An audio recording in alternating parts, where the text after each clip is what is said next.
Hello, everyone. This is Sam Warner with the State Water Resources Control Board, Division of Water Rights.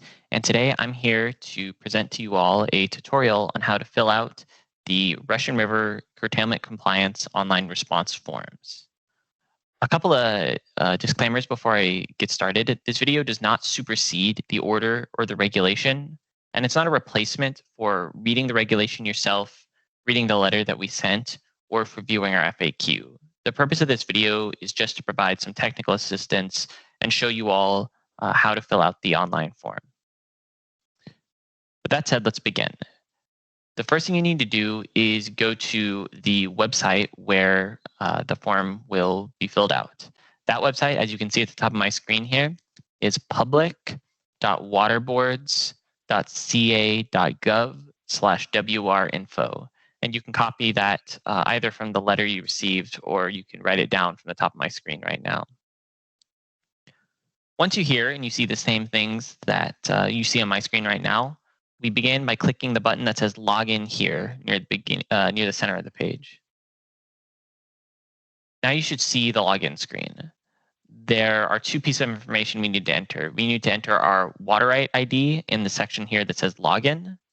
And we need to enter our password, which is also known as our reporting identifier.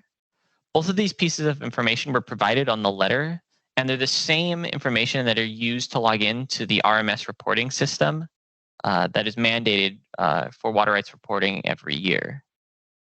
Now, in this case, I'm going to use an example water right, and so I'm going to enter my login username, which is E032244. And the password that I have for this, I will enter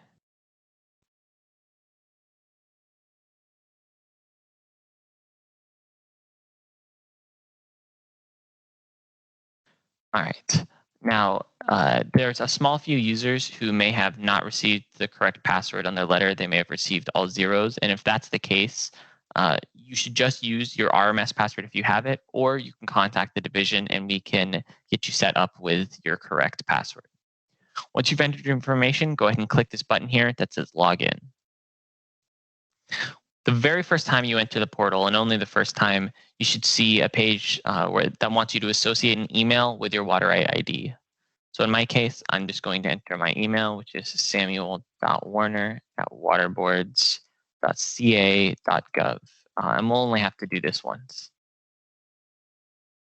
Once we've entered our email, we should see the water user dashboard. And on this page, we'll have all the forms that are available for us to fill out. Please note that for this tutorial, I'll use form and survey relatively interchangeably, so don't worry about a distinction there. Now, the form that everyone needs to fill out, and the form we'll be filling out in this tutorial, is the top form here, the Russian River Curtailment Certification Form. The middle three forms are forms for those who are seeking an exception to curtailment, either for human health and safety purposes or for non-consumptive use. We have some additional tutorials that are available for those forms. The last form is for those who have obtained those exceptions and need to report their continuing diversion. Now, to start filling out a form, we want to go over to the right side here and click the button that says Survey next to the form we want to take. The button that says Summary can be used afterwards to show a summary of the answers we provided to that form, but clicking it won't allow you to fill out the answers itself, so we need to click the button that says Survey. Once you do that, you should be taken to the introduction page. Now, the introduction page has some useful info, but for the sake of brevity, I will be skipping it for this tutorial. I highly encourage you all to read the information when you take the survey yourself. To proceed to the next page, we click the button that says Next. Now we're on the Acknowledgement and Certification page, and we have to begin by selecting which of the following checkboxes here in the beginning applies to us. We've got three options. Either we can certify that diversion has ceased in accordance with the curtailment order. We can say that we're continuing to divert under one of the exceptions, and we will provide the associated certification. That's filling out one of those other forms I mentioned. Or we can certify that we're continuing to divert under a different right that's not subject to curtailment. If we select this option, we have to use this box here below to specify which water right we're continuing to divert under, but you can leave this blank if you don't pick option 3 here. For the sake of example here, I'm going to pretend that I'm a small domestic user who's continuing to divert their 55 gallons per day for minimum human health and safety purposes, and select the second option.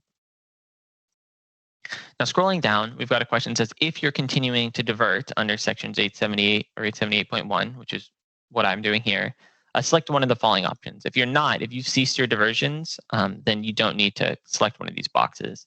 We need to say whether we're continuing to divert for non-consumptive purposes or for human health and safety. So in this case, I'm going to select this checkbox. And lastly, they ask if there are any alternate sources of water being used, and if so, please describe in the box below.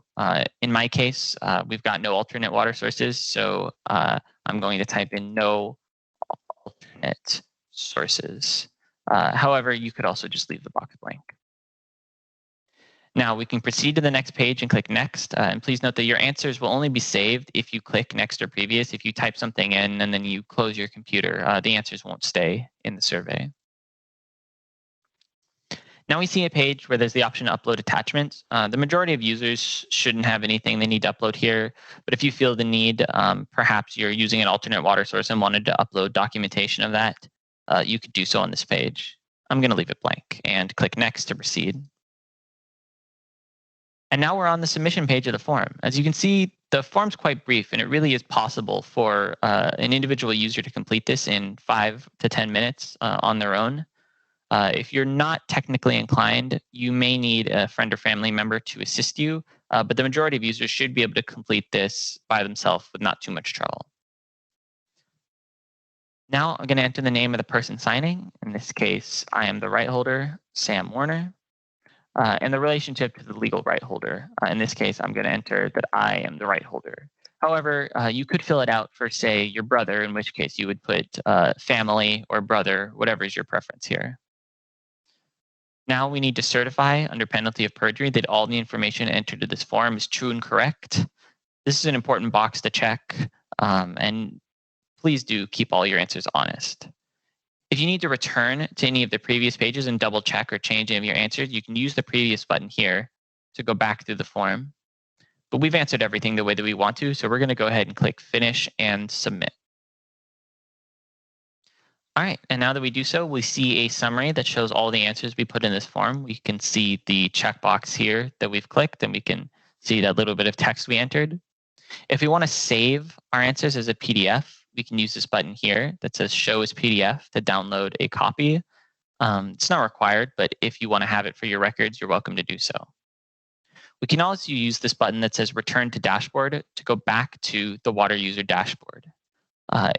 If we are a user like this example, where we also need to fill out an additional form, say that we're seeking that exception for minimum human health and safety, we can go back to the dashboard to be able to access the other forms here. However, for the sake of this tutorial, and if you are ceasing to divert under the curtailment order, then at this point, you are done. I want to let everyone know that if you have any issues filling out the form or have any questions about what to put in any of the fields, you're welcome to give us a call or an email at our drought line and drought email box. Thank you, everyone, for being here with me today for this online tutorial. If you have any questions about how to complete any of the other forms, please see the associated tutorials.